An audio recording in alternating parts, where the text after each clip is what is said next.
Golden State Take. It's Golden State Take. What's going on, guys? Welcome to Golden State Take. My name is Gianni. Had to do a emergency podcast after the draft lottery yesterday for the San Jose Sharks. Obviously, big news. They were one of the big winners in the lottery, jumping from the ninth pick to the second pick in the draft. Toronto did win the lottery, so they're the first pick, and the Sharks are second. Vancouver's third. So that's the top three. Amazing news for the Sharks. I mean, right when you thought this year couldn't get any better for the team and the way the young players performed, this is just the cherry on top. Outside of winning the Stanley Cup, I really don't know how this season could have gone any better for the Sharks. And I know I mentioned, I wanted them to make the playoffs, and I think it would have been really great for their development, which I still think it would have been.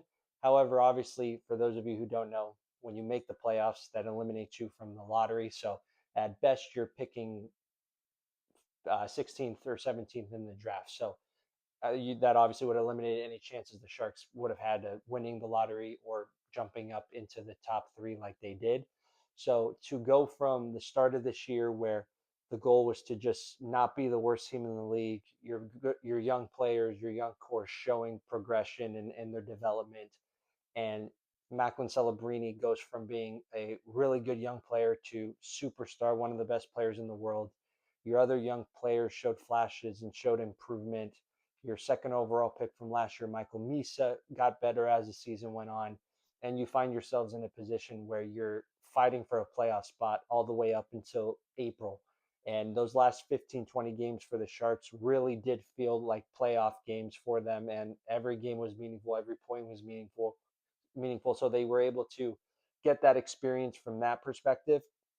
Again, although they did finish short from making the playoffs, to experience all of that and to get a top three pick in the draft to add another amazing talent to this pipeline. Again, I don't know how this year could have gone any better for the team. So when I first found out they won the lottery, when I was watching it, my initial thoughts were, "Oh my God, we're going to get our number one D man right now," which is obviously still on the table. And if the Sharks did go that direction, it would not upset me one bit. Obviously, when you look at the Sharks roster, young core, the only thing that they're missing and the only glaring need they do have is defensemen and right-handed defensemen. Where it's going to be super interesting this year, and when you look at the way this draft is set up, I fully expect Toronto to take Gavin McKenna with the number one pick. With Toronto being the number one pick, and their fan base and being such a talked about organization, I think them taking the flashiest player in the draft is going to be the route they go. And McKenna is known to be the number one prospect this year coming out of the draft, so it's not like it would be a shock for him to go number one. But he definitely has a very flashy superstar play style, or has superstar potential. It has a very exciting play style, and I think that would fit really well in Toronto and is exactly the kind of player they would want. So I fully do expect him to go number one. Again, we are 6 weeks out, so there are things that can change, but that leaves it really open to the Sharks to dictate how this draft goes. And it's going to be so much fun to watch this, because in previous years, obviously, we're super excited to get Celebrini, and we look at it now as one of the best, or the best move in Sharks history. But at the end of the day, the moment the Sharks found out they were picking first that year, we knew they were taking Celebrini. The Sharks knew they were taking Celebrini. Celebrini probably knew he was going number one. So there wasn't any excitement around it. It was just waiting for the day to get here for them to make the pick. Where in this draft, there's a lot more mystery behind it, and there's a few different directions they can go. And there's really three players I think are possibilities for the Sharks at number two. And I want to first, let this be heard that I haven't done a ton of research and film study on these players, mainly because I didn't expect the Sharks to be in this position. I was focused more on them being the eighth pick, ninth pick, 10th pick, somewhere around there. So these top guys, I obviously knew they wouldn't be there. So I didn't really take a lot of time to do that. But I will get right on that and have more information on these players for you guys. But for right now, I think there's three routes this team can go. The first route is, or one of the routes is defense. And there's two defensemen that I can see being in play here for this team. Number one is Chase Reed, who's right now I would say he's known to be the best defenseman in this draft. Right-handed defenseman, 6'2", 6'3", almost 200 pounds, 18 years old. So he's got the size already. Puts on a little bit more weight. He's your prototypical defensive, NHL defenseman. He's a good defender, can produce offensively, can run a power play. So they could go the Chase Reed route. The other route they could go is Verhoff, Keaton Verhoff. He played in the NCAA this year, had a good season, was considered to be probably the second or third best player going into this season, or projected to be the second or third best player in the draft. Had a little bit of an up and down year, but he's 6'4", over 200 pounds, right-handed defenseman. So that's the other really key factor to this whole thing. The fact that the Sharks, and every Sharks fan knows this, the one need they've had really for the last 5-6 years, whether it was in the pipeline or on the NHL roster, is a right-handed D-man. Once they traded Erik Karlsson away, and even before Erik Karlsson, they traded him away, you could say outside of him, they didn't have really anyone else. Right-handed D-man was a huge need for this team. So the fact that they can address that in this draft and have the pick of either player, and whoever they want they're going to get, is huge for this team.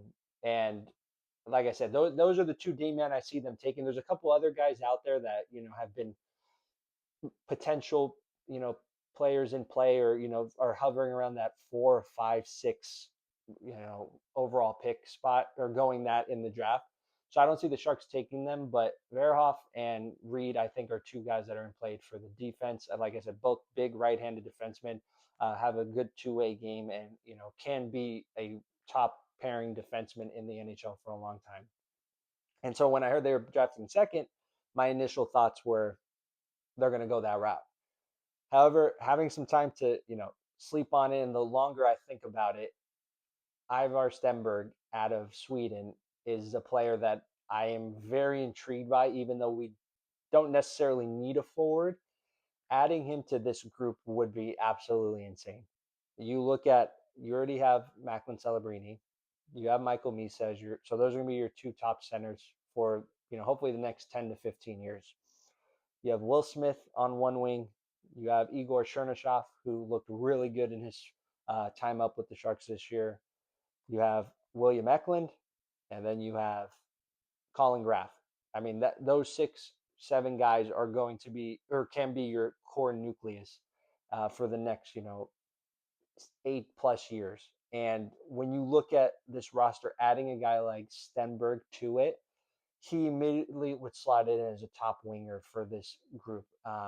What he's done in the SHL this year, that's the professional league in Sweden, he finished 5th all time in points for an 18-year-old, and the 4 guys in front of him all had over 800 points in the NHL and were long time star NHL players. So the fact that you have a player that you can grab and add to that forward pipeline, and yes, your defense is still a work in progress, you still haven't addressed it, but to have such a loaded top 6 or even top 9 for the foreseeable future, I mean, you're thinking of a line of Stenberg, Celebrini, Smith as your number one line for the next 10 years is ridiculous. And if you feel like maybe Chernyshov would be a better fit to go in the first or top line, and you want to drop Stenberg and put him with Misa on the second line, I mean, those guys would be first line centers or first line players on most teams if Celebrini wasn't there. I mean, you have the potential to have 2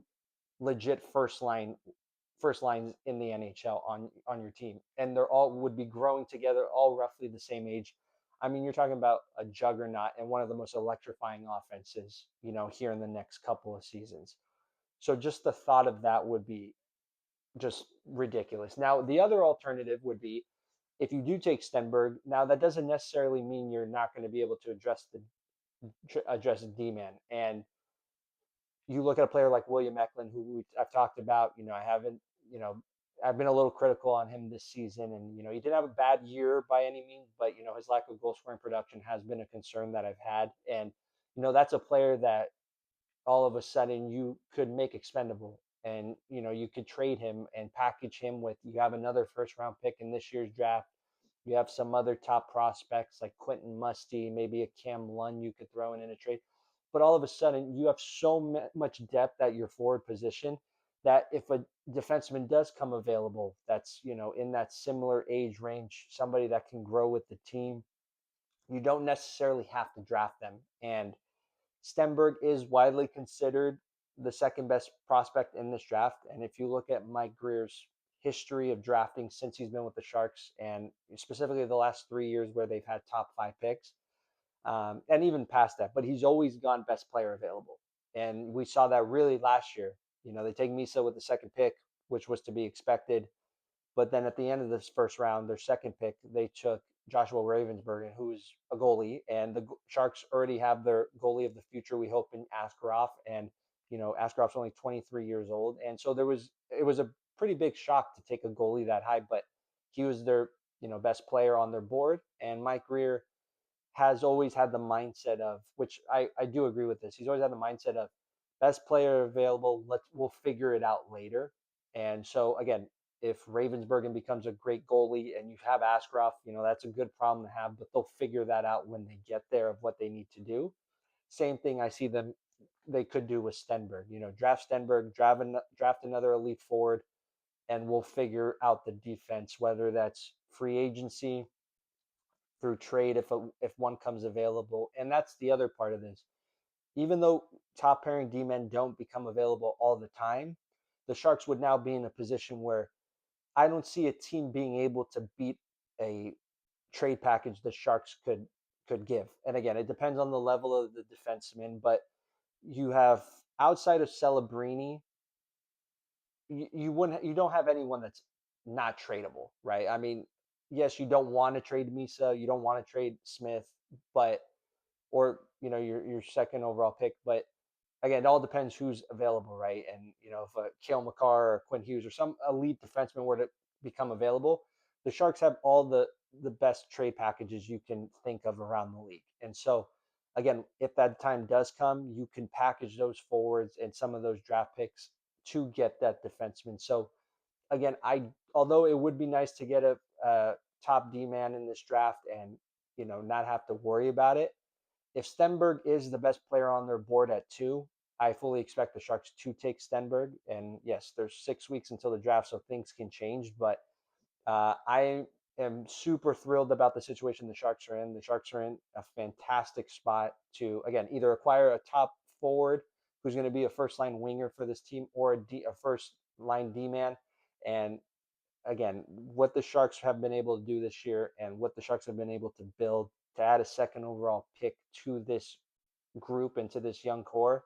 I mean, we're getting to the point now where I thought the Sharks had the best young core in the NHL. And even though I'm a Sharks fan, I try not to be biased and I try to be as realistic as I can. But I think it was fair to say, now adding this to this team, I thought adding the ninth pick in the draft would do wonders for the team. Adding a top 2 pick to this roster and to this young core, I mean, the Sharks are in a prime position here in the next few years to completely take the league by storm and be a perennial contender year in and year out, whatever they decide to do. So this was a huge moment in Sharks history, one we're going to look back on, just like we're going to look back at the Celebrini lottery and the Celebrini draft, as this was a vocal point and a cornerstone to this next future of Sharks success. And hopefully this time we can bring a cup home. But with this roster and where we're at right now, I fully expect this team to be contending very soon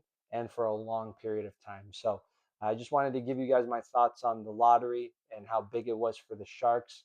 We'll be back next week with more coverage on all your favorite teams. So until then, we'll see you guys soon.